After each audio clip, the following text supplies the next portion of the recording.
Hello, Steve. Hello, Jill.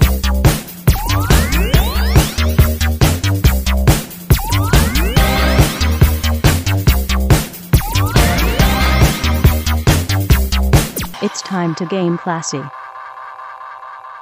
I would like to start this podcast by talking about why does every company have to go from, hey, this is a good design to absolute shit? Why does that have to happen? Is there like I'm ready for you to elaborate, although I pretty much agree already. So yeah, well, it's Zoom. We're doing this through Zoom. We've done it through Zoom since the pandemic, pretty much, except for one terrible episode. And and this did we actually do one that wasn't through Zoom? I don't even remember. No, I don't remember if it was through Zoom or through Google Meets, which I might actually switch back to because Zoom is so goddamn terrible in its user interface. It used to be literally when I wanted to start up a meeting with you, I would press two buttons and then a third to start recording. And now it's like I have to go through this entire process and signing in twice and entering in IDs. I'm just like, what is the point? Yeah, tech companies are absolutely the worst with that. It's like they say, I guess it's just overthinking your design. Pretty much. Like we have to do changes because if we don't change, we become stagnant and no one will use us.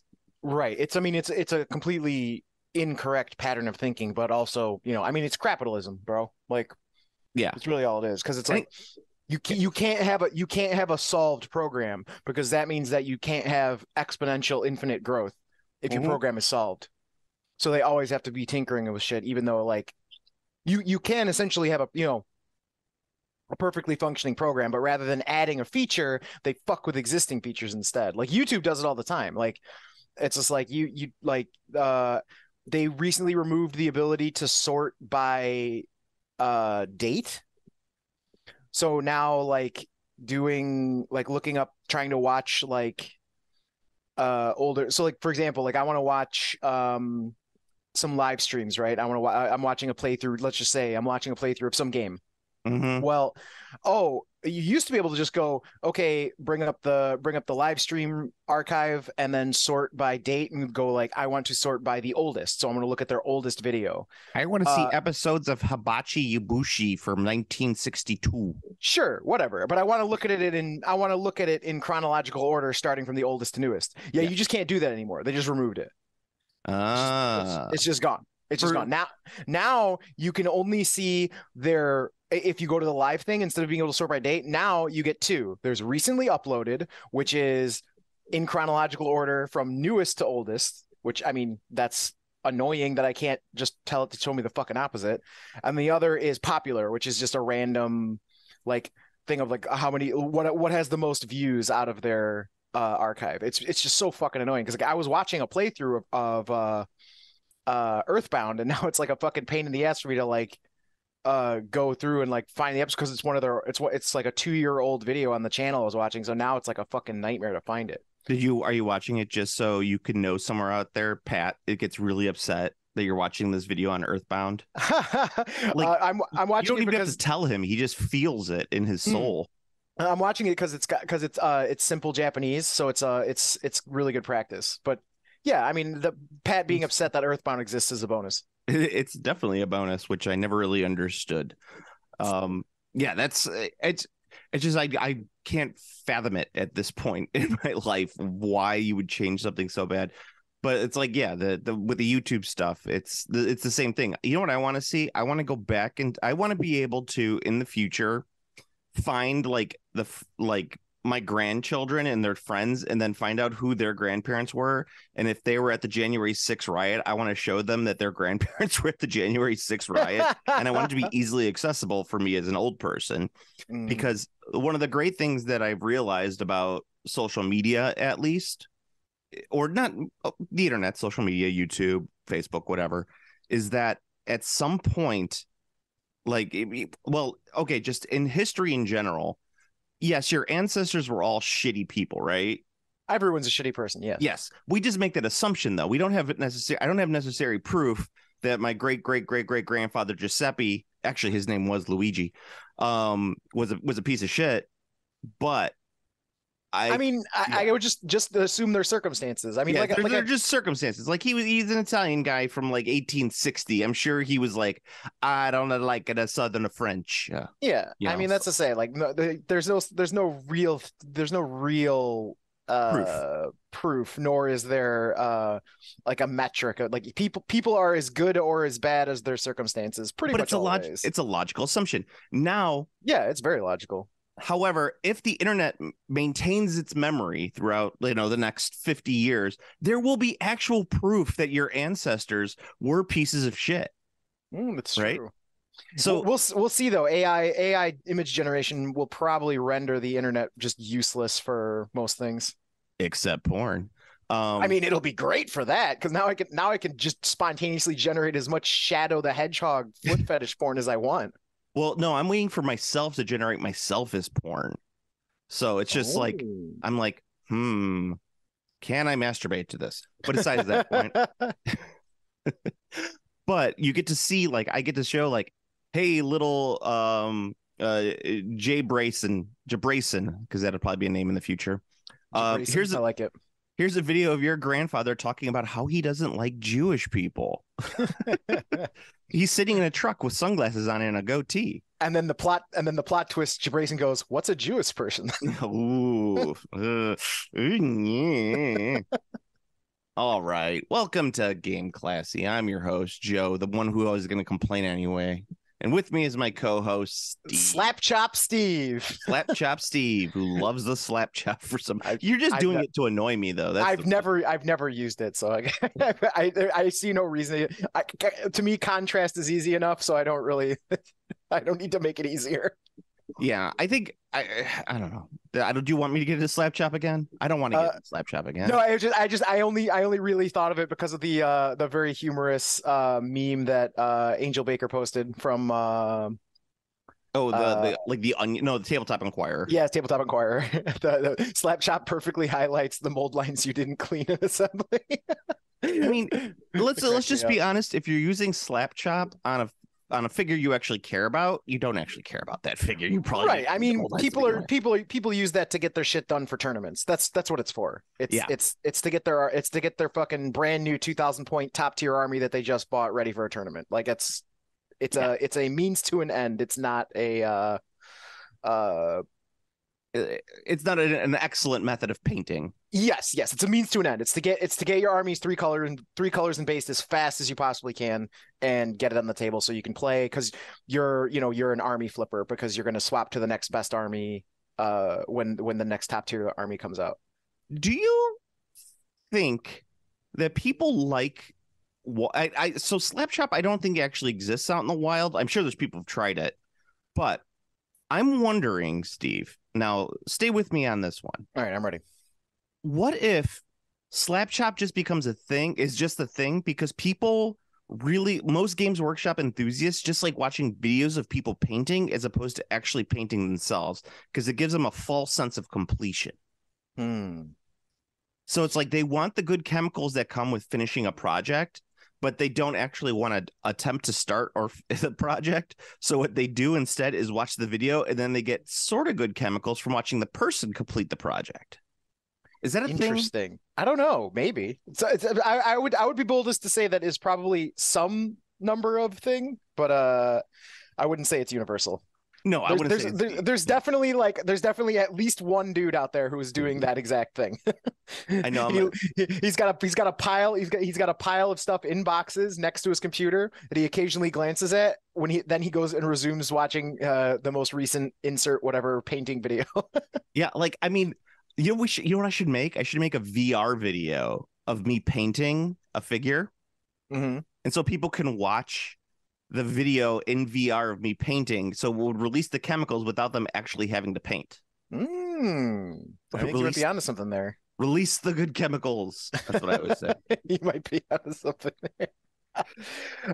Total random tangent, but did you see that they're remastering the Fleischer Superman shorts? Oh, that's cool. Yeah, they're remastering them. They're doing them on Blu-ray. They're going to be in 4K, so those will probably be the best looking. Like, because I mean, those animations were already fucking incredible. So I more wonder. My problem is never with the animation. Like even in those old, well, some of the old Disney ones were pretty terrible, but most animation I'm pretty good with the actual animation, how it looks. The problem I always have is with sound, because they always recorded on what was probably cast iron or something, because every old cartoon short sounds horrendous. Yeah, well, I mean, we'll see what the remastering does, but I would imagine that the Blu-ray remastering should make the audio fucking phenomenal for the Fleischer cartoons. Yeah, I remember there was a couple years back, speaking of YouTube, there was some people who remastered old like Betty Boop cartoons and shit like that, like the Abu Works, his stuff. And what they did though is they put in like updated soundtrack, so it was a little more techno-y. Like, so if it was originally like a jazz soundtrack, it would still be a jazz soundtrack, but it would have like a sick beat underneath. Okay. Those were pretty good. Like I saw like some of those, some Betty Boops, some like Popeyes that they did that. And I'm like, okay, I like that. That's nice, because the soundtrack doesn't sound like absolute terrible shit. Right. Like I was just listening to to a person I was on a they were on a podcast and they were talking about the old Donald Duck cartoon with the gorilla. You remember that one? Yeah. And how all the audio in that one is near incomprehensible. You can't hear a single thing that's going on. I'm really thinking about it, and like the Fleischer audio is actually really good, but that's likely just for specifically for the Superman shorts, the Fleischer audio is good. But I can only imagine that's because those were the most expensive cartoons ever made at like the time by like a fucking retarded margin. Yeah. It's like ridiculous. Thanks, you just got us deplatformed. Oh shit, that's right, I said the R word. I fucked up, my bad. But yeah, that's the thing with the even with the Superman ones, I can hear it in my head. It's got this like weird tinny it sounds like it's being played off of an old Victrola. Yeah, for the voices, yeah, but not for the instrumental. The actual like orchestral score sounds. I'd have really to re-listen to it, but all those old cartoons, it's just a pain in my ass. Dun, dun, dun, dun, dun, dun, dun, dun, dun, dun, dun. Yeah, no, that was just on my that was just on, I just think that was just on my radar. I saw that recently and I was like, ooh, I bet Joe would be interested in this, because I think Joe likes Superman. I do like Superman. I'm like Jerry Seinfeld. I also like Superman. I think he's cool. I think hating on Superman is lame. It's okay to hate on Superman because a lot of the newer Supermans, it's okay to hate on newer Superman stuff because well, the thing is, people don't hate on newer Superman. This is, I guess I have to make a very specific distinction. When I say hate on a character, there's every comic book character that has ever been written has had amazing and absolute dog shit stories, period. Like across the board. There you can find whatever character you want to come up with. If they're a superhero character, you can I guarantee you can find some trade paperback that has an incredible storyline. It's like, wow, this is so good. And then vice versa. But when I say hate on Superman, I mean they literally just like they hate the concept of the character and they just shit on like the idea of Superman. And it's just like, no, get out of here. You're right. It's there's people who are just like, Superman's too overpowered. Yeah, and they'll be like, Superman's too overpowered. I need a real hero like Wolverine. Like, oh, okay. So who's also invincible. Okay. Well, it depends on who's writing Wolverine. Morph. So the X-Men, in the Fox canon, in the Fox Kids cartoon canon, Morph and Wolverine definitely were fucking, right? Well, when Morph can turn into anything, Yeah, like they were fucking. Well, I mean, there's no other explanation of why Wolverine was just so broken up about Morph. Like they had to have been fucking. Well, I mean, it could have been really good friends. You don't know. It could have been, Yeah, you don't get that broken up over really good friends. There's a level there. I have friends that if they died, I would be like, Morph. I wouldn't say their name. I'd say Morph. But yeah, I mean, I'd also say Morph. But I mean, I meant like how deeply traumatized he is by Morph. They had to have been banging. Like it had to be beyond just friends. Or you know what? No. They were really good friends in the Greek sense. Okay, and since you're Greek, you could say that. That's right. No deep platforming us. Did it? We did it. No, I think they maybe were good friends. They enjoyed bicycle rides together, watching Top Gun under the blankets with some popcorn. Playing with the boys. Not Top Gun Maverick, just the original Top Gun. Yeah. Yeah, I mean, if I want my military propaganda, I'll take it from the 80s, please. Thank you. So we're gonna keep on this topic of not talking about games, and I wanted to bring up the fact of something we didn't bring up on the last episode, which was I saw Ant-Man in Quantumania. Yes, and it had MODOK in it, your favorite. I'm very excited by the fact that MODOK is in a movie. Like, that's pretty great. Yeah, he's a mechanized organism designed only for killing. Only for killing. Only for killing. And so people say it was bad. I liked the character, but I do agree all of the CG in that movie looked like Shark Boy and Lava Girl. Yeah, it makes sense. Yeah, it was like the worst. I don't know. Maybe it's just slowly happened. Like, how did the Marvel Universe just become like a early 2000s Robert Rodriguez movie? But no, that checks out. It did, and I was like, "Holy shit, this movie looks bad." It looked bad, and it was the exact same plot as Thor Ragnarok without any of the charm or humor. Yikes! Yeah, it's not good, sir. Not good. I guess we'll have to wait and see if Guardians of the Galaxy 3 is any good. Guardians of the Galaxy 3 will probably be fine, but I don't know. I at least for me, I have found that the Guardians of the Galaxy movies thus far kind of exist in their own space. Yeah, no pun intended. Like they're not like Marvel movies. Like they are, but they aren't. Like they're the kind of their own thing. Oh yeah, they're yeah, whatever. I can't care. I've lost the will to care. I saw Megan. Yeah, you said it was pretty good. Did I tell you that? Yeah, it was pretty good. It needed more kills. Lots more kills. Yeah, I can see that. Yeah, I mean, that's a problem with a lot of horror movies, actually. I tend to see like sometimes horror. You know how sometimes horror movies have like way better sequels than originals. It's like where they have the original, it's good, it does decent, but they're like, if we really just focused on these few aspects, the next one is going to be fantastic, and then the sequel ends up being better than the original.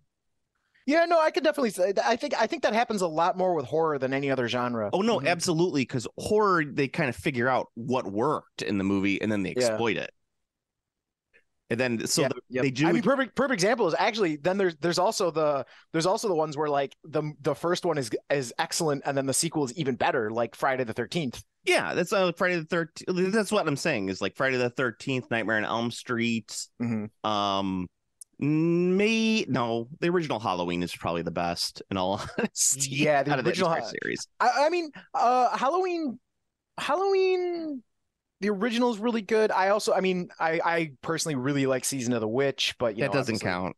That doesn't count. Yeah, but Halloween 4 is pretty good. That's what I'm saying. It's pretty good, but not as good as the original. Yeah, I mean it's hard. It's hard to get better than the original. I mean, because the original was really like just such a I don't know, like it's such a game changer. It's hard to top your film if your original release was a literal like game changer, and Halloween definitely was that.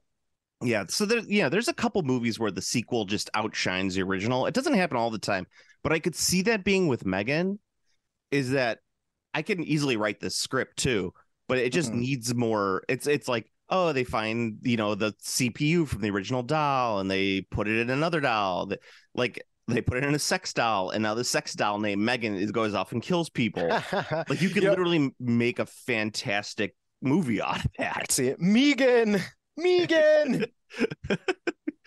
Yeah, but they would spell it like Megan, but instead of the 3 for the E, it would be a 2.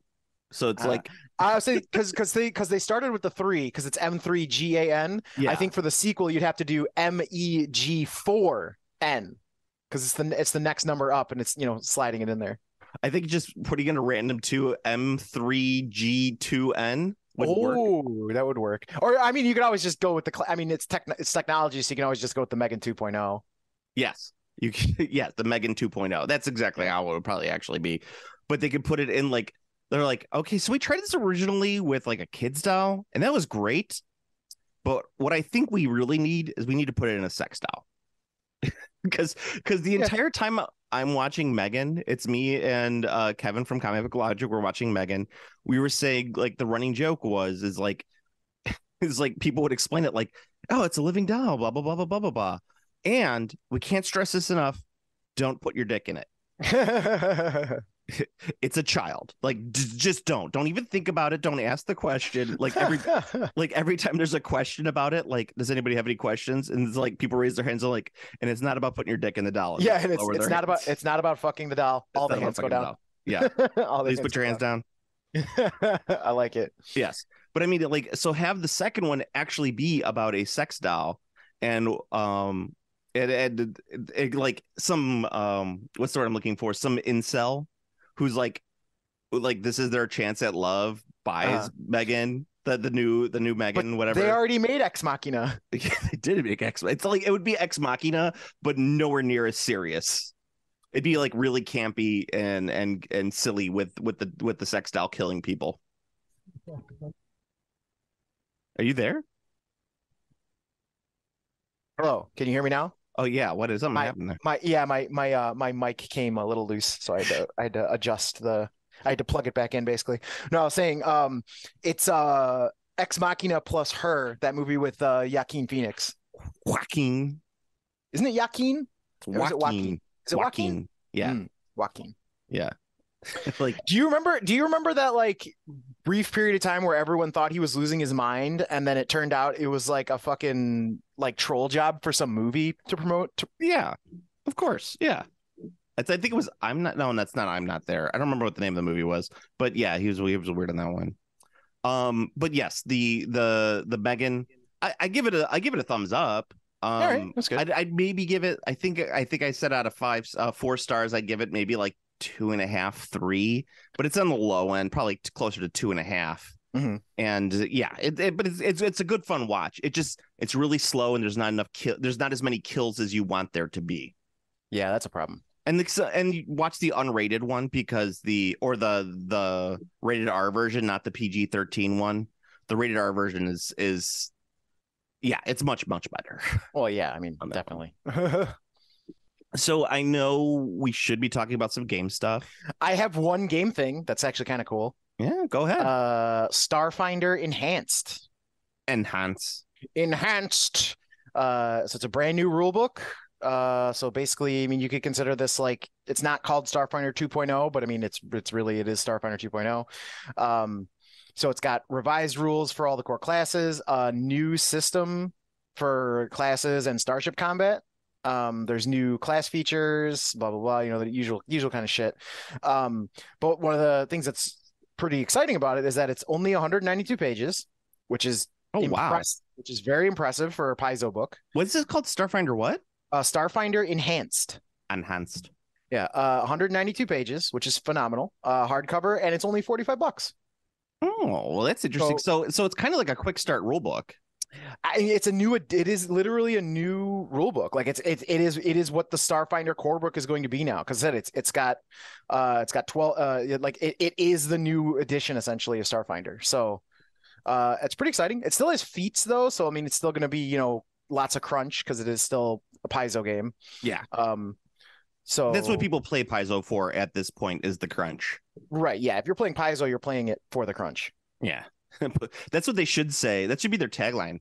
Hey, guys at Paizo who listen, I don't know who you are, but I know you listen to this podcast. Yeah, that's what you should. That should be your new slogan for your games: is you play it for the crunch. You play it for the crunch. Yeah, I mean it only makes sense to me for Paizo games specifically because they're so structured around having that like living campaign thing. Mm-hmm. And to have a multiple player participating thing like that, like you kind of have to have a lot stricter of a rule set than any other RPG. Yeah, because like if you have the living campaign or whatever it's called, those little books that you could buy for a couple bucks, mm-hmm.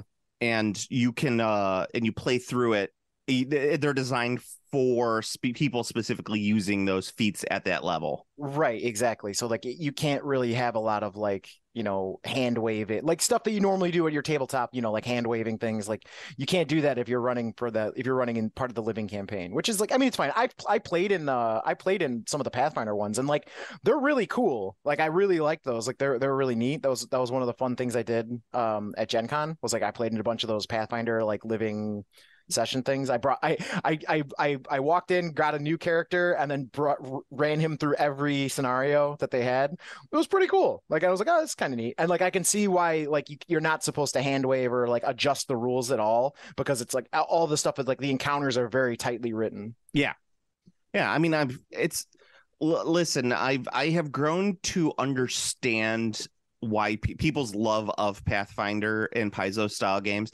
It's not my bag. And people are like, what, Joe? You like Dungeons & Dragons Second Edition? That's a different type of crunch. Yeah, Dungeons & Dragons Second Edition is like that's not even remotely close to the level of like stuff you need to know for a Paizo game, because Dungeons & Dragons Second Edition still has the thing where you can go like, I want to do this thing that doesn't have any rules, and you just go, okay, roll the dice.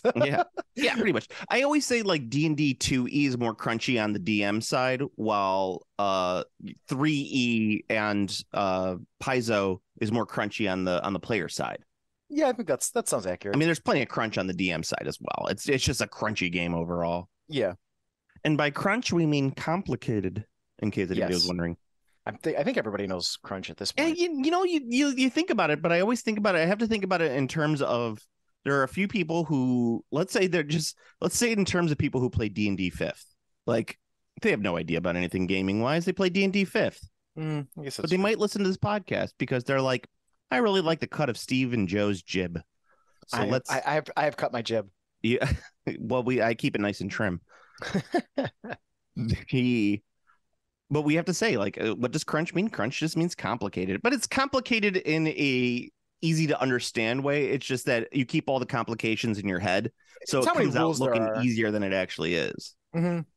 Crunch is basically how many rules, how minute are the details in the rules. So like with Pathfinder, like you got to count every square. Your attacks, your abilities all hit very specific areas. It's closer to like a minis game when you're playing a game like Pathfinder. When you're having a combat in Pathfinder, it's closer to a minis game than anything else. Oh yeah. So I'll get into one of my stories. It looks like Adepticon. This isn't a story because there's like literally no news. All the news is going to get released next week, and we apologize for that. And this is the reason why. But wait, that's the standard. Yeah. Well, no, it's because, and it actually leads into what I was going to talk about, which is I think Adepticon is becoming literally the launching point for all of these big news stories of all the new tabletop gaming that's going to come out. I'm talking minis game stuff. So like all of the Warhammer and all of the Games Workshop announcements are going to come next week. All of the announcements on the new Star Wars game are coming next week. You're going to see just a lot of stuff dropping because they're going to announce it at Adepticon. I should say competitive tabletop gaming sort of thing. I mean, there's not a ton of that out there aside from Games Workshop and not Fantasy Flight, Paizo. No, not Paizo. Which am I thinking of? Games Workshop. Asmodee. Oh, Asmodee, yes. Yes. They're gonna announce all their stuff. So you'll see a bunch of those announcements both at Adepticon next week, which is interesting in my opinion. That seems likely, yeah. And I think it's just because of its timing, because it's coming right before or right at the end of fourth quarter, right? Or is it? Yeah, it's about there. Yeah. So Games Workshop is going to announce their big thing for the summer, and it just happens first quarter, I should say. First quarter, yes, it's the end of first quarter. Yeah. Okay. They're going to announce their big summer game, and that's what's going to drop. And then Asmodee is going to drop all the rules for the new Star Wars games, and we'll probably have copies on sale at Adepticon, and they'll be able to preview all that shit there too. I could see that. So yeah. So my predictions for Adepticon, we're going to see the new edition of 40K. What is it? 10th edition at this point? It's 10th edition. 10th edition. My child is 11 years old. They're catching up. Catching up. So, someday she'll be the same age as the Games Workshop edition. And then we have after that you're going to see probably I'm trying to think. That's going to be their big announcement, but they'll probably announce a couple more battle tomes for Age of Sigmar. Maybe a new army, probably, or Redux army. The next thing's got to be. I think the next new army for sure is Cities of Sigmar. Yeah. Oh yeah. No. You're 100% correct. Yeah, I don't know if that's ready to be announced at this point, but I mean that's definitely the new army. Like the next new. I mean, I guess I shouldn't say new army, but I don't know. I have a feeling that release is going to be pretty huge. I also think it's going to set the baseline for what you're going to see out of Old World, believe it or not. Because I think you're going to see, like, if they don't have all of those older plastic kits anymore in Cities of Sigmar, I think you're going to see those get shifted to Old World. Maybe, but you're probably right. It might be Cities of Sigmar. It may also just be a Reduxed army that they'll be putting out, maybe like a 2-person box set. A Redux army notwithstanding, which is totally possible. If it's a new army, it's going to be Cities of Sigmar. Yeah. Because they probably wouldn't announce a new army up against the new edition of 40K. That's because that's huge. That's going to be massive. Who knows? Time frame wise, it might not actually be amazing because people are so numb to new edition changes at 40K. It's no longer a thing. But I think the announcement of Lionel Johnson, a model for that, will be pretty. People are like, yeah, it won't matter. People will care less about the new edition, but they'll definitely care more about what are the new models. Excuse me, sir, are you going to make another Boxy Tau model? I would like that, please. Another Boxy Tau. Boxy Tau. Yeah. Yes, and it's like, there you go. You could have a Tau waifu named Boxy. Oh man, that's a huge throwback. Yeah. Oh, that's right. There was a cam girl named Boxy back in the day, wasn't there? Sure was. That was way back when. I forgot about that. That was way back when. When fucking was that?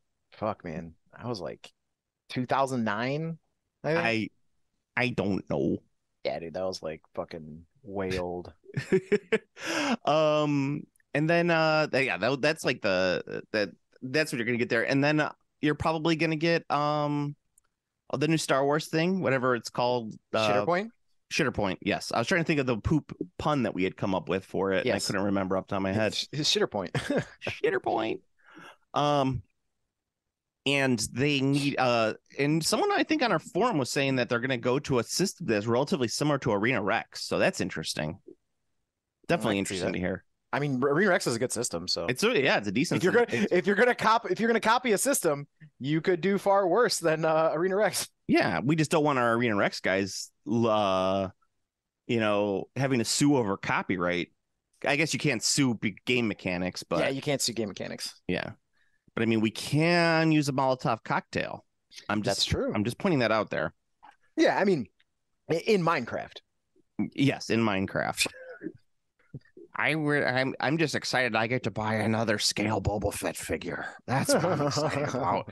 Steve, are you excited about getting a new Boba Fett? No, I'm not. I'm sorry. But they have to get the new Tamora Morrison Boba Fett where he's really in shape, like a 1950s guy. That's currently how I am. I'm currently out of shape, in shape. You're out of shape, in shape. Yeah. Yeah, you got the pants hiked up all high. I need to get the belt. You need to get a belt. No, I need to get the. They always had the trousers and the belt, and their pants were hiked up real high with that like big thick black belt. Oh yeah, one of those. Yeah. Well, usually if they're hiked up that high, they have suspenders. True. I could use suspenders as well, I guess. Suspenders are a fat man's friend. Also, I forgot to mention, speaking of Arena Rex being dope and everything, everyone knows our love for Arena Rex. But they have a dude with his wanger hanging out, right? Yeah. I never thought about it, but yes, they do. Yeah, it's fantastic. Yeah, he's just fucking buck ass naked. It's one of my favorite models ever. It's just a dude. He's fucking naked. He's got a headband and some hand straps, and he's awesome. And it's just his whammer is just hanging out there. Well, yeah. I mean, my problem is they don't use it as a weapon. Like imagine if he has his wanger hanging out, and it had like a flail attached to it, so he could flail his dong around. The helicopter. Yeah, like a helicopter. Like no one's gonna get near that. It's too dangerous. It's true. All right. Let's stop here and then we'll pop back on for a second. All right. All right. So another thing I wanted to talk about was the Games Plus auction happened last weekend, and we haven't talked about that in a while. No. Well, we talked about it 6 months ago when the last auction was. Correct. This was the first auction and probably since pre-pandemic where I haven't bought a thing. It was not a single thing that I was like, I want to buy that. It was a massive seller's auction. I think a lot of people had purged their collections over the last few years after COVID. So there was not as much stuff there this auction. You were saying there was a shitload of butt action though, right? Oh, God, there was so much bolt action there. And the thing is, I hate Warlord Games bolt action stuff. It's terrible. Especially the infantry. Their plastics and metals both are so awful looking. I don't know how anybody could want to possibly play with those toys. It's like, I want to get the ugliest people possible. I want every one of my models to look like a 60-year-old who smoked their entire life. Because that's what every one of their models looks like. They're all like sallow and wrinkled and weirdly portioned. I gotta look at this now. They look terrifying. And then their plastics are all like hunched over and like they have these weird arm poses. And I know they wanted more realistic proportions, but they're still 28 millimeter heroic. So the heads are big and the hands are big, but the rifles are small and spindly. I just hate them. I think there's much, much better models out there. You could get, my favorite are Artisan, and I know those are chunky, but those are at least proportionally chunky, so they look like really good figures. Yeah, they're pretty goofy looking. They're definitely not human proportions. Yeah, and then like they're like Space Marines. They look like Space Marines. Like they're so wide. Yeah, but well, their waists are so thin though. It's weird looking. They're weird. These British dudes have big coats, so maybe that's not the best example. Yeah, but they definitely look weird. Yeah, they have like they look bad. Better models from Artisan, Crusader. Ooh, and they're expensive as fuck. Yeah. Well, they're actually the plastics are cheap. You get a lot in those boxes. Do you? Oh, okay. I guess I just looked at the dollar amount, not how much you get. Are you sure you're not looking at the Australian dollar? No, sorry, no. This is the dollar. It says the list price for this thing is the starter army is $90. Oh yeah, those starter armies are massive though. Like you literally could just play the game with those starter armies. I see. Okay. Yeah, it's like when it says starter army, that means like, yes, this is everything that you would possibly need for this game. Don't worry about it. Got it. Okay. Yeah, they do some nice stuff, and they treat their customers well, but it's not like something I would necessarily recommend. You could find far better stuff and far cheaper. What about their tanks? Their tanks are also not as there's better options for the tanks out there. They're not terrible. I mean, they do a lot of plastics and they're much better, but the resin tanks were awful back in the day. Like they just fit together horribly. They were some of the worst things in the world to put together. I hated them so much. But there's other companies that do 156 scale plastics, which are just as good. But the thing is that do you want to play with 156? Because you know what looks really good with World War II games? 148. And you could actually get like really nice 148 scale models from actual model companies, and they're cool looking. They actually look like tanks. But whatever, I'm going to stay away from that. I would just use a 3D printed anime made army. That's your Japanese army? Yeah, I would do them as the Germans. As the Germans. Oh, okay. And instead of actual tanks, could you use those figures of those anime girls who were supposed to represent the tanks? No, I would use the figures of Girls und Panzer. Yeah, that's what I'm saying. Aren't those supposed to be? Oh no, those are girls in tanks. Yeah, those are girls in tanks. Yes, I've seen those, and I would not be surprised if people. Yeah. There's the girls that are vehicles is not tanks. They are battleships. I know, but I just figured there would be one for tanks. You raised a good point. There's probably going to be one at some point. Yeah, like there just isn't one at the moment. Like tee hee hee, Abrams, you are the cutest tank. Because I've never watched one of those before. Because I think well, most of those are from so most of those aren't actually animes. They're from manga, got mobile games. Oh, mobile games. Okay. Yes, because Kantai Collection is like the biggest one that started it. And Kantai Collection is the one that's where it's all the ship girls. So like that's the one where like the USS I think it's the US Arizona is from, which is great. There was a fucking I think it's the US Arizona. I don't remember, but there was a fucking weeb Iowa. Oh, okay. USS Iowa. That was the battleship name. A weeb interviewed a bunch of old ass American veterans who served on the Iowa. And he was like, hey, so if this character existed, what do you think? And like basically the universal consensus between all those old dudes was the best thing ever. They were all like, oh yeah, absolutely. One of them was like, oh yeah, she would have been painted on the side of the ship. There you go. And I was like, that's awesome. I was like, that's so cool. Yeah. And the dude was just like, what's this from? It's from a game. And he's like, that's awesome. Like all those old veterans were actually like just super excited about the fact that the USS Iowa anime waifu exists. He's like, oh yeah. Yeah. It was great. It was fun. It was fun reading that interview. I was like, oh, that's pretty great. It was nice. Yeah, I could see that. When you're that old, like these guys are all dying off at this point. Mm-hmm. When they're that old, I would probably be that excited about something that I remembered as well. Yeah, it was just a fun interview. It was fun to like hear what those dudes had to think about. I was like, oh, that's kind of neat. Yeah. There was at the auction there was just a ton. They changed up how they do it now. So the first like hour and a half is historicals, right? Because the old guys got to get the historicals in before 11 because that's when they have to go to their early bird lunch special.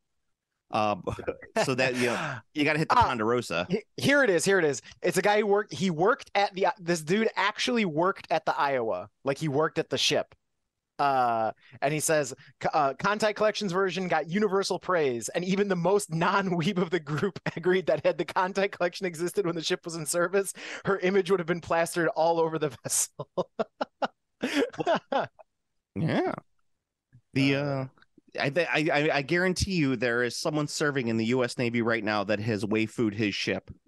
Oh, for sure. Did you ever see the I mean, you probably haven't, but there was actually there's actually a Japanese helicopter pilot lady, and she has herself painted on her helicopter.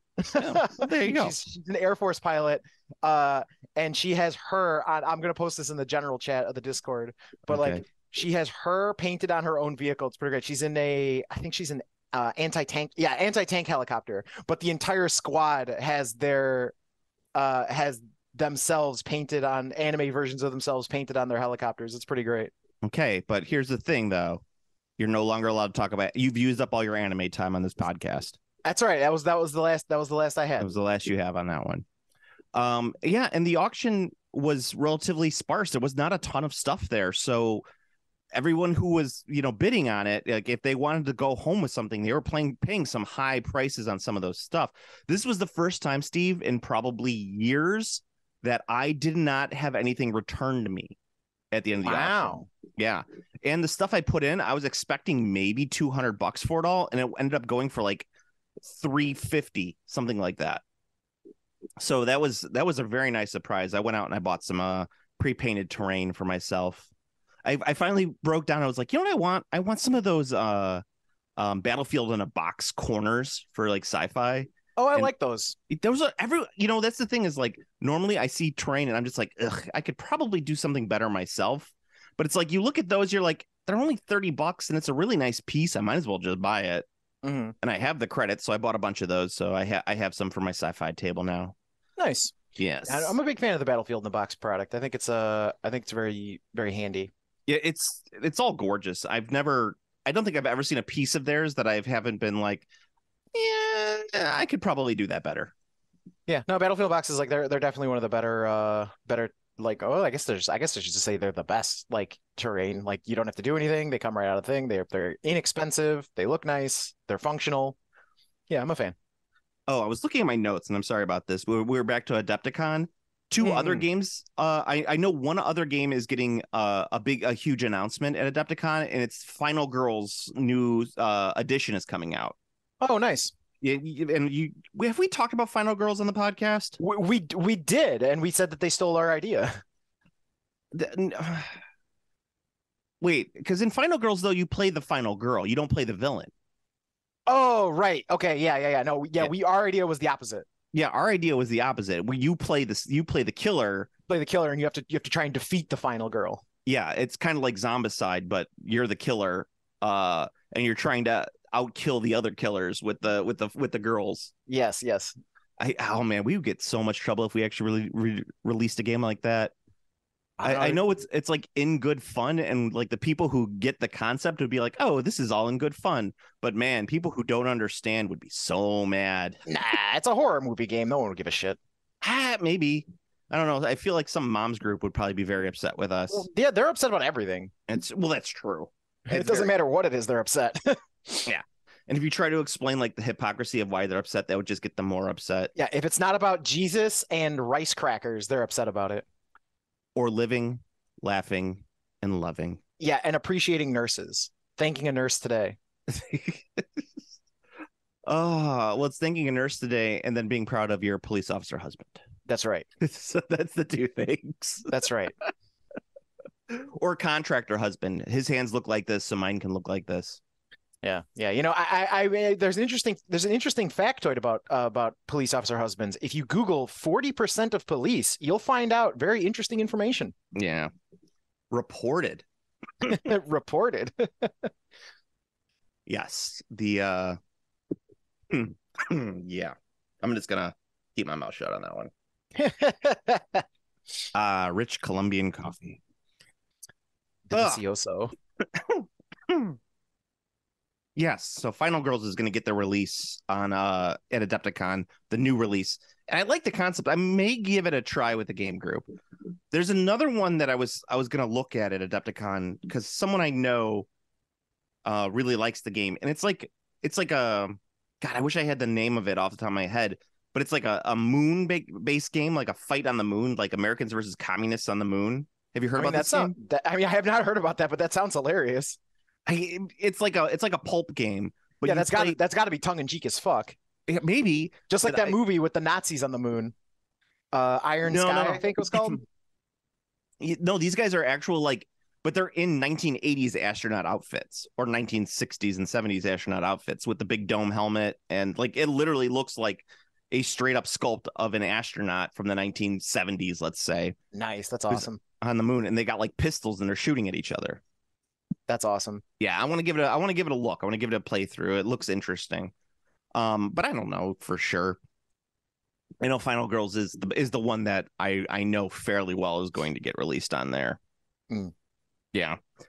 And that was like pretty much all of the gaming news that I have, unless I'm missing anything else. I can't really think because it's I hate these casts that we do before a convention, because then we actually have to come up with content for ourselves. It's not handed to us on a silver platter. Which is the Ask Joe and Steve area of the Discord has been silent, so we can't farm that for content either. This is all your fault. We also didn't say that we were recording today, but they should know our recording patterns at this point, shouldn't they?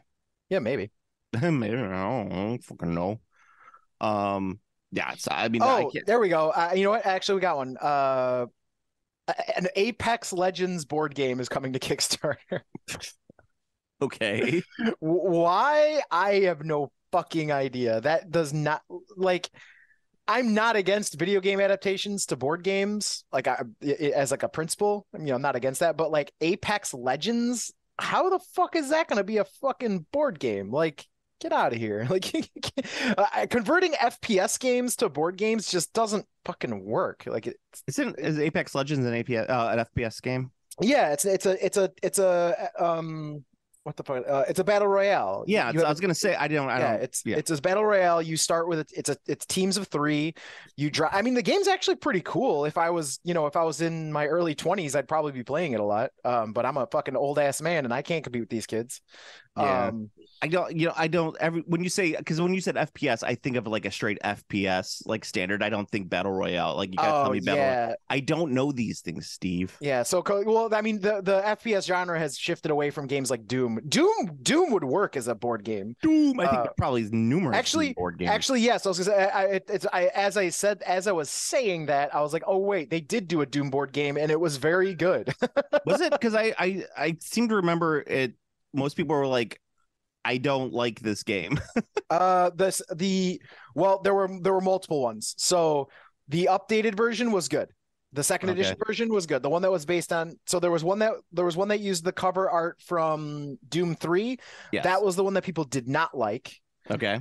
Then there was the one that used the updated from the 2016 Doom, and that was the one that everyone did like. Oh, okay. So there you go.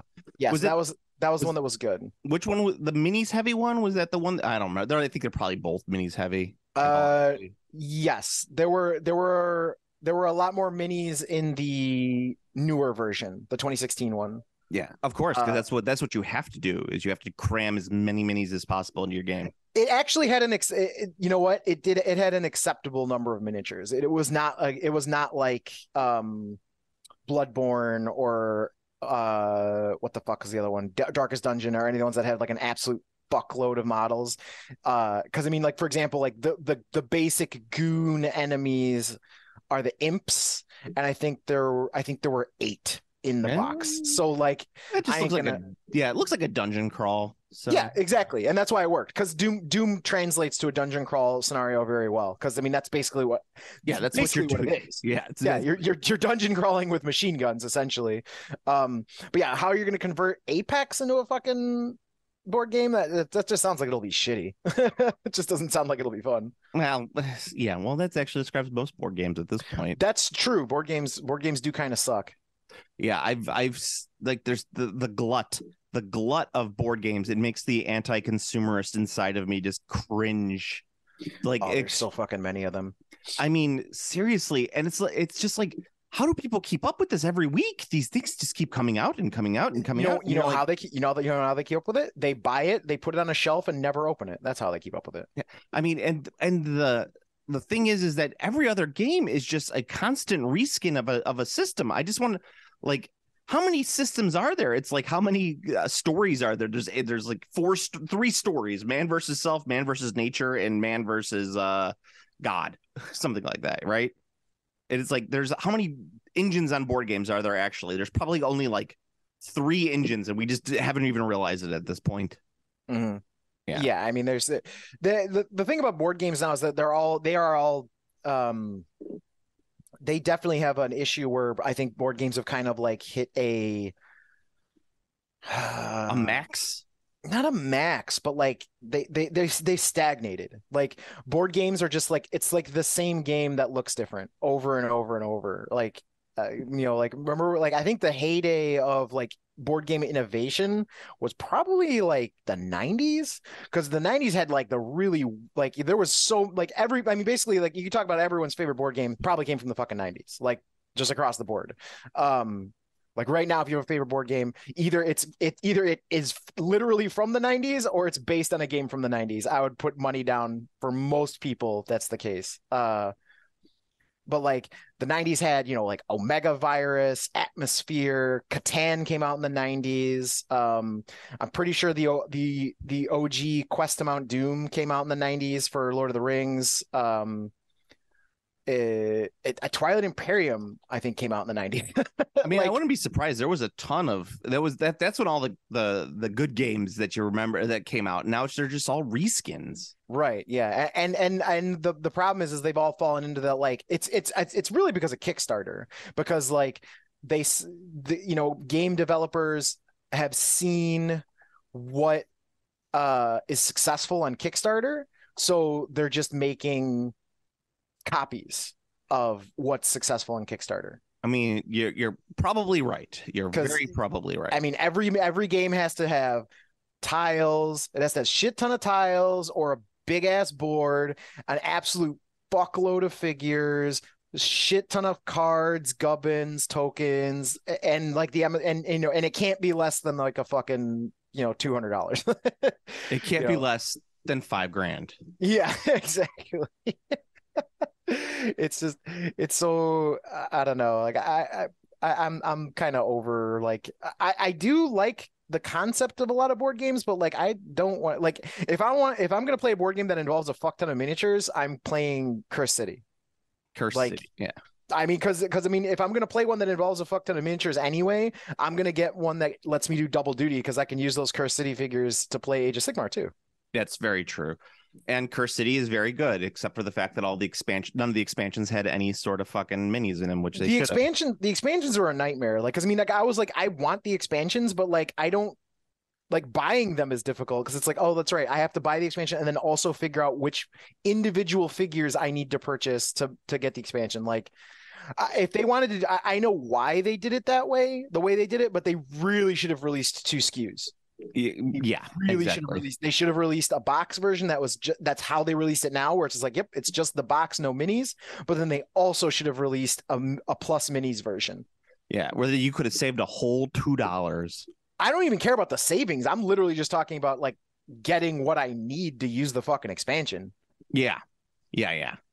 No, like, I don't care if I'm paying full price. I want what I need for the fucking expansion. Like, it's like a pretty fucking standard. Like, when you buy an expansion for a board game, you expect to be able to use it. Well, I mean, I'm with you on that, but that was also like, I give it sort of a pass because it is, it was the pandemic, but on the other hand, I don't give them a pass because it's like, that was really hard to fuck up as bad as they did. Yeah. I agree. And there's not as many like goofy board games anymore that I can remember, like Tomb of Doom or anything like that, or the ones where like even like, I don't know, like very kiddie ones like Alligator Dentist, like I want when I play a board game, I want something goofy. I don't know. There's too many, like, someone pointed out, like, people complain like I say board games are too complicated, and they're like, well, it's like you play minis games. Like, yeah, because that's what, like, when I want that level of complexity and in depth level, I will play a miniatures game. If you're gonna make me play a game that has that much complexity and it's a board game, fuck that. Because if I want that, I will play a minis game, right? Yeah. Like, I want my board games to be simple. Like, so I really appreciate board games like House on Haunted Hill and the Duke. The Duke is absolutely one of my favorite 1v1 games. Like, it's super good. But is it as good as the Tomb of Doom? It is not anything like the Tomb of Doom. So the Duke cannot compete with the Tomb of Doom simply because it's just not the same. It looks like they did a re-release of Tomb of Doom. I was just looking it up. Oh, did they? Yeah, no, that's awesome. I don't know how long ago they did this redux of it, but it looks like a relatively newer version. Oh, that's cool. Yeah. Yeah, because I mean, Tomb of Doom was an old 90s game. Yeah. No, this looks like a more updated version of it. Cool. Yeah. I don't know. I'm trying to find it right now, and I'm having difficulty with it. So I apologize on that. But yes, it's definitely different than the 80s version with the big goofy looking head. Yes, it's just giant goofy head.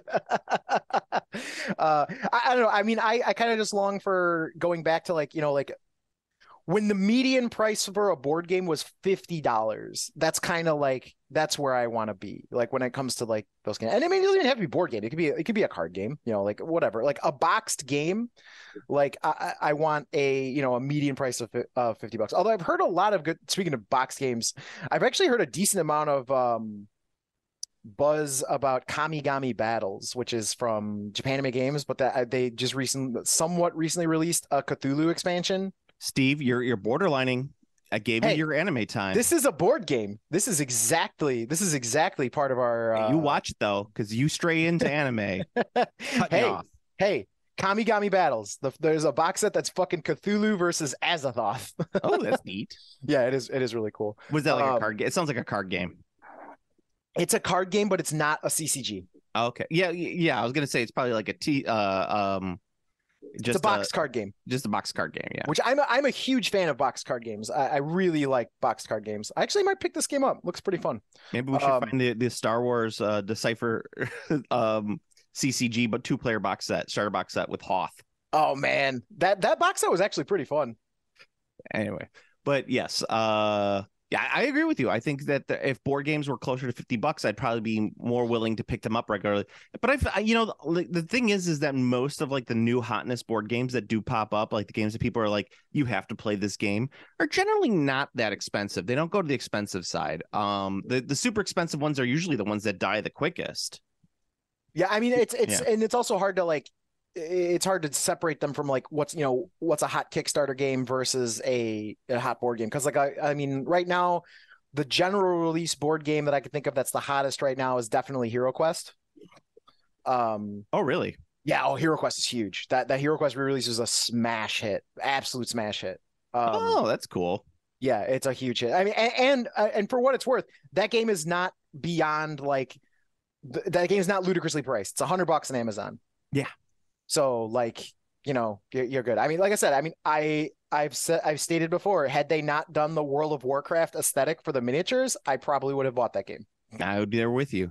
I just don't like the World of Warcraft look for the figures. So Board Game Geek's top hotness right now, number one it would be one of your favorites. You should play this because it combines two of the things you love: deck building games and Star Wars. It's the Star Wars deck building game. Wait, the Star Wars deck building game on Board Game Geek? Wait, what? I thought the game was canceled. The 2023 Star Wars the deck building game is the top game on the hotness. Oh, it's new. I see. So that's probably why it's is rated as high as it is, because it's it's brand new. It's a brand new game. Okay, there you go.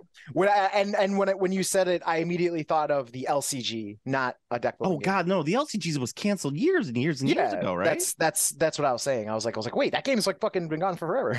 And number 2 is the brand new Settlers of Catan soccer game. Have you seen this? What? It's called Catan Soccer Fever. That's ridiculous. I'm not sure how you play it. I think it's like a sub game almost. Like you play Settlers of Catan, and then there's like a soccer like side game that goes on at the time. That's so weird. The Board Game Geek hotness list is super fucking weird though, because like, oh, I love it. I haven't looked at it in a while, but I do like. Yeah, I'm looking at it right now. Yeah, number 3 is a game called Dragon Eclipse, which is not even out yet. It's coming out in 2024. Yeah, like how is that in the hotness? It's not out yet. So like the first all these, like a lot of these, well, a lot of them of course would be newer, but there are some games like I know Heat, Pedal to the Metal. I've heard that a lot of people like that game. Well, I mean, like, but that's the thing. Like, how the fuck is Dragon Eclipse one of the hottest games right now when it's not even out yet? It's coming out in 2024. Yet somehow it's top 3 in the hotness. Like, what? I wonder if you just what's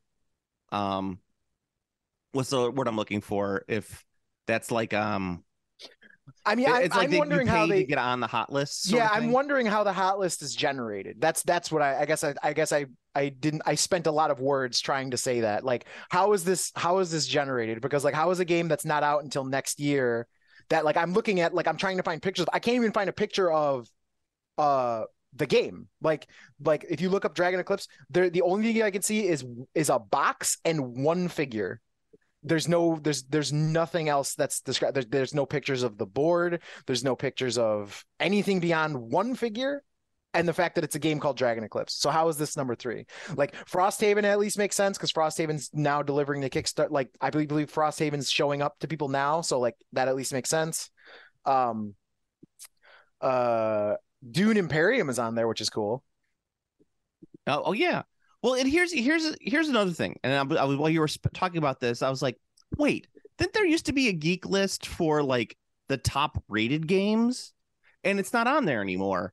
And it just goes to show you about the same fucking thing that we were talking about at the very beginning of the podcast is why would you take that away? That was right.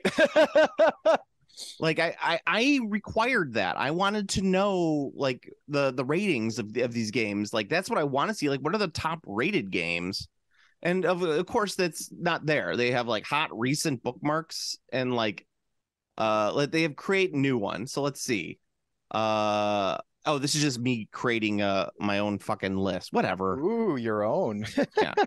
I don't want to make my own list of board games. I don't care about my own list of board games. All right, here's my list of board games. Ready? The Duke, House on Haunted Hill, and that's it. Those are the only board games I own. I guess technically I should throw Cursed City on there if we want to count that as a board game. Yes. Okay. So I also have Cursed City, Catan. I'm a basic bitch when it comes to board games. I will get like the top rated game and we'll play that one because you know what? I don't have time to play shitty games. So give me a game that I know is at least decent. My rule for board games is can I play it with someone who doesn't know how to play board games? That's my level that I want out of board games, really. Like for me personally, like I will like if I'm playing with someone who doesn't know how to play board games, can we play and have a good time? And that's my rule. So like if I can't do that, then I'm probably not interested in the board game. I mean, maybe that sounds right. I guess. That's like I can play fucking Betrayal House on the Hill with anybody. Anybody can play Betrayal House on the Hill with me. So like that's the level of game I want. Like I don't want to like I don't want to have keep having to explain like intricate special rules over and over and over. It's like, can I play it while stoned out of my mind? Like I guess that's the question. Here we go. I actually found a list and it's called the Board Game Geek Top 50 Statistics from February to March. I see. So this person has created like a top statistic, and I guess number 1 right now is Brass Birmingham. I think someone on the Discord was talking about that game. Yeah. It's the new hotness, I guess. This is what I need. Like, and number 2 is Pandemic Legacy Season 1, and people love Pandemic. Yeah, Brass is it's a train game. Choo choo. Yeah, Brass is a train game. Trains and Boats looks like. Ooh, boats. Yeah, boats. Now you talking my language. We got the choo choos and the toot toots. Yeah, no, that game definitely does not look like something that I would like. No, it looks super complicated. There's so many fucking tokens and so many fucking and also the subject matter is fucking the stains. Like I don't give a fuck about trains and boats. Get the fuck out of here. You know why? It's because we live in Chicagoland, and Chicagoland is nothing but trains. That's true. We have a lot of trains. Like you got to imagine someone who grew up in like the wilds of Canada who's never seen a train. I shouldn't say that because Canada's actually got a decent rail system. Yeah, I'll say like almost all of our trains that go through this country are from Canada. Yeah, it's like and like we sit there and we see trains all the time. Our traffic is stopped by trains, and yet you think about it, places like the UK has a ton of trains as well, but yet they're the ones who are fascinated by these things. I mean, I like trains, like trains themselves. I love trains. You love the power. I love the power. I love the feel. I love the when a train goes by you and you feel it in your body, like, oh my God, this thing, like if I even came close to it, it would destroy me utterly. Like, I love that. But it's trains. Like I like trains. I don't want to play a fucking game about like train routes or whatever. Now you give me a game that's somehow a board game adaptation of the Murder on the Orient Express. I will play that. Or you can have you could have a game which is a mobile game that has trains that are represented by anime girls. I mean, I would also probably play that. Okay, that's all we're gonna say about it, though. We're over anime time. Hey, you brought that one up. All right, go to the Game Classy Facebook page. It's the best way to get the link to our Game Classy Discord, and we will accept you with our open arms. And Yes, you can post please, join in. pictures and fun stuff. And if I'll be doing the Immortal Empires multiplayer campaign starting today. So, and I'll be posting pictures of my figures gussied up with Lens FX. I bought it. And someone says it was Warhammer by means of J.J. Abrams. So many lens flares, but I mean, if you're gonna jazz up your picture, you want to add lens flares. I mean, yeah, you got to add the flares. Oh yeah, why have hamburger when you could have filet? That's right. So yes, you can go to our Discord. Is the best way to get in contact with us, talk with us, josh around with us, if you will. Yeah, we talk about stuff. We've got all sorts of channels. There's 3D printing. There's a Weeb channel. There's Warhammer, other minis, stuff. Oh, speaking of Warhammer / other minis, that fucking Warmaster group. Oh my god, I love seeing all those armies. You never had been in that Warhammer group, a Warmaster group? No, you invited me to that group. I wasn't in that group. Oh, I didn't know if I invited you. I thought you were just a member. No. You invited me to that group. I didn't know, but man, dude, I fucking love seeing it. I really want to make some Warmaster armies like really badly. There you go. Well, I can't. My 3D printer is down right now. I'm waiting for a new part. Oh no. Yeah, it happens. So yeah, if you listen to us, please like, comment, subscribe on the iTunes. If you don't listen to us on the internet, on the podcast networks, you could go to YouTube and you could like, comment, subscribe on the YouTube, even though I barely ever there, but I just usually will post it and go, yeah, YouTube. Yeah, that's you could also help out the podcast there. Two things I wanted to mention before we leave. One is that we're getting another Zombicide. Just want to point that out. Another one? Jesus. Yeah, they're doing Zombicide Black Plague Part 2, whatever it's going to be called. Oh, well, Black Plague was the best Zombicide, so I guess that's not too bad. Yes. And I wanted to mention that I was looking it up, that Final Girl was a Kickstarter. Final Girl Season 2 or whatever it was called was a Kickstarter. The Kickstarter shipped out, and it's rumored that they will be having them for sale at Adepticon. I wanted to clarify that. Okay. Yes, I wanted to clarify that. So Steve, until next time, play Immortal Empires. Game Classy.